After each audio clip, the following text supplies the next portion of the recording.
మళ్ళీ ఏడాపు తెచ్చావు, మళ్ళీ ఏడేదమ్మావు, ఏడదాకా వచ్చావు, ఎవరికేం సంతకం పెట్టావు? ఇంత హీనంగా అడుగుతున్నారు కొడుకు, ఎదిగిన కొడుకు అడగవచ్చునా? ఇలా గాంగేయుడు ఎంత ధర్మాన్ని అడిగాడు చూడండి. కొడుకు ఉండాల్సిన ధర్మం అది, అంత యోగ్యతగా అడగాలి తండ్రి. తండ్రి బాధలో ఉన్నాడని తెలిస్తే కొడుకు అనేవాడు ఎంత ప్రేమతో అడగాలి, ఎంత వాత్సల్యంతో అడగాలి. దీనివల్ల కుమారుడు ఉద్ధరించబడడు. అలా తండ్రిని హింసిస్తూ, తండ్రిని బాధ పెడుతూ, తండ్రిని అవమానపరుస్తున్నటువంటి కుమారుడు వృద్ధిలోకి వచ్చినట్టుగా మనకు చరిత్రలో లేదు, రాబోదు. అందుకే తల్లి పరాకుగా ఉన్నా, తండ్రి పరాకుగా ఉన్నా ప్రేమతో దగ్గరికి వెళ్ళి అడగండి. తండ్రి అయితే ఒకసారి గట్టిగా కౌలించుకోండి. ఒక 20 ఏళ్ళ కుమారుడు ఇంట్లో ఉన్నా, 15 ఏళ్ళ కుమారుడు ఇంట్లో ఉన్నా, తండ్రి పరాకుగా ఉన్నాడంటే, ఏదో బాధలో ఉన్నాడంటే, ఏదో టెన్షన్గా ఉన్నాడంటే, ఎప్పుడూ నవ్వే తండ్రి వాళ్ళ నవ్వుతలేరు అంటే, నాన్నగారు అని ఒక్కసారి వెళ్ళి ఈ 15 ఏళ్ళ కుమారుడు ఒకసారి గట్టిగా దగ్గరికి తీసుకుని అలుగుకుంటే ఆయన బాధనంతా పోతుంది.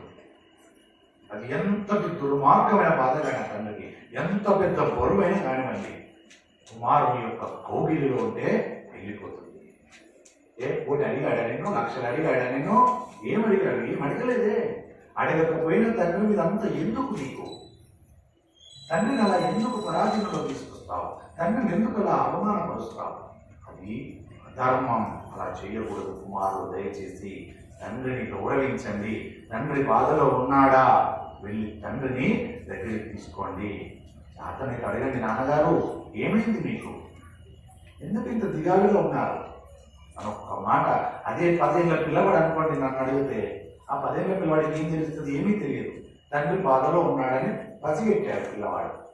పసిగట్టి ఆ చిన్ని మాటలతో వెళ్ళి ఒక్కసారి, నాన్నగారు ఏమి జరిగింది మీకు అని గర్వ కింద చేసేసో, చెప్ప మీద చేతి వేసో, ఒక్కసారి చేతిలో చేసి అడిగితే తండ్రి బాధ ఎందుకు పోదు? ఎందుకు ఆయన పునీతుడు కాడు? ఇది పిల్లలుగా మీరు తల్లిదండ్రులకు చేయాల్సినటువంటిది మహాభారతం నేర్పుతుంది.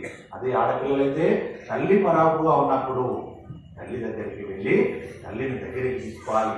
అమ్మా ఏమొచ్చిందమ్మా, ఎందుకు అలా దిగాలుగా ఉన్నామమ్మా అని అడగాలి. ఆడపిల్లలు అడిగి అమ్మను ఒక్కసారి దగ్గర తీసుకుంటే అమ్మలో ఉన్న బాధ అంతా తొలగిపోతుంది. అమ్మ పెద్ద ఓర్పు గలది. అమ్మ ఎంత బాధ ఉన్నా చెప్పుకోలేదు, అంతే బాధను దిగమింగుకుంటూ బ్రతికేవాడు తండ్రి, నాన్నగారు. కాబట్టి వారి బాధను కనుక్కున్నప్పుడు అలా మాట్లాడాలి. గాంగేయుడు అంత గొప్పగా మాట్లాడాడు. నాన్నగారు మీరు పరిపాలిస్తున్నటువంటి ఈ పరిపాలనలో ఏ ఒక్క ప్రజ కూడా